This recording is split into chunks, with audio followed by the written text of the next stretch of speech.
Hello students. Today in this video we shall discuss about moving coil galvanometer. This is a very important instrument in physics. Let us see what is the principle.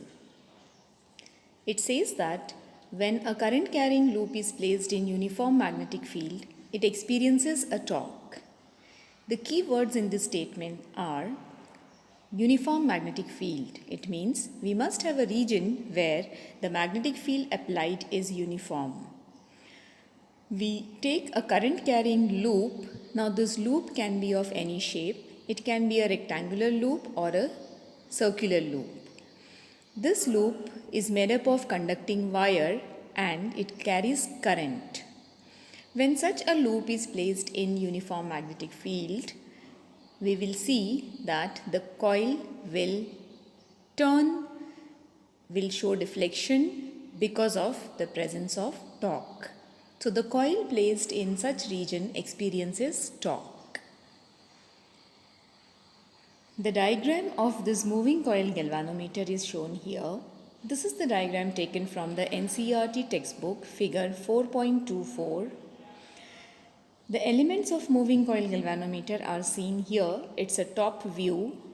You see the two blue colored objects marked N and S. These are the two concave shaped magnets which provides the uniform magnetic field. The important point here is that the shape of the magnets are not rectangular but concave. The reason is that this concave magnet provides us with radial magnetic field. Now what is the radial magnetic field? It is the magnetic field which is uniform and it acts along the radius of the circle. So you can see the black lines originating from these magnets. They are pointing towards one center. They do not meet at the center because there we have a soft iron core placed over which the coil is wound. Thus the field lines, they start from the magnet and they end on the core, soft iron core. This soft iron core will also get magnetized and will enhance the magnetic property of the region. The coil is suspended and it can be either suspended or pivoted.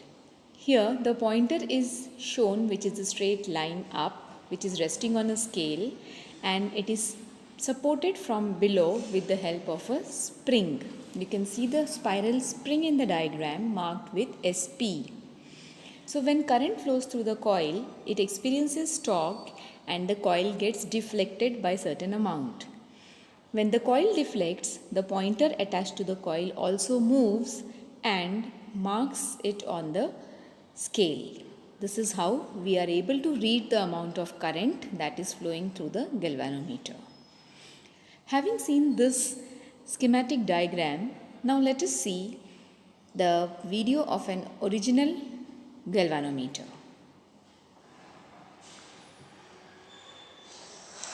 There are two types of galvanometers. One is suspended type. This is a moving coil galvanometer, suspended type.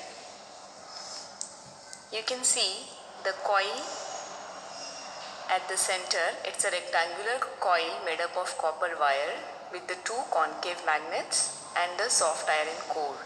It is suspended through a fiber. The another type is pivoted type, where the pointer is lying attached with a spring and you have the scale. The concave magnets and coil is there inside this. The pivoted type galvanometer is opened. You can see the scale. This is the pointer which is broken now. This is otherwise a long pointer which points on the scale. When we remove the scale, we can see the soft iron core inside. The soft iron core is the cylindrical metal body over which rectangular coil is there. These are the two concave shaped magnets which provides the radial magnetic field. The pointer is connected to the coil with the help of a small spring. Thus, this is the pivoted type galvanometer. Now when we look at the theory, it says when the current I flows through the coil, it experiences a deflecting torque that is given by torque is equals to NIAB. We know the formula of torque is NIAB sine theta. So what has happened to theta? Theta is the angle between B and A, that is the magnetic field and area vector of the coil. Because we have made the radial magnetic field, the coil is always parallel to the component of B, that is magnetic field. Hence, theta will always be 90 degrees. And we know that sine 90 is 1. Thus, we have reduced the equation to torque is equals to NIAB. Here N stands for the number of turns in the coil, I is the current flowing through the coil, A is the area of the coil, and B is the strength of the magnetic field. This deflecting torque will give rise to a restoring torque.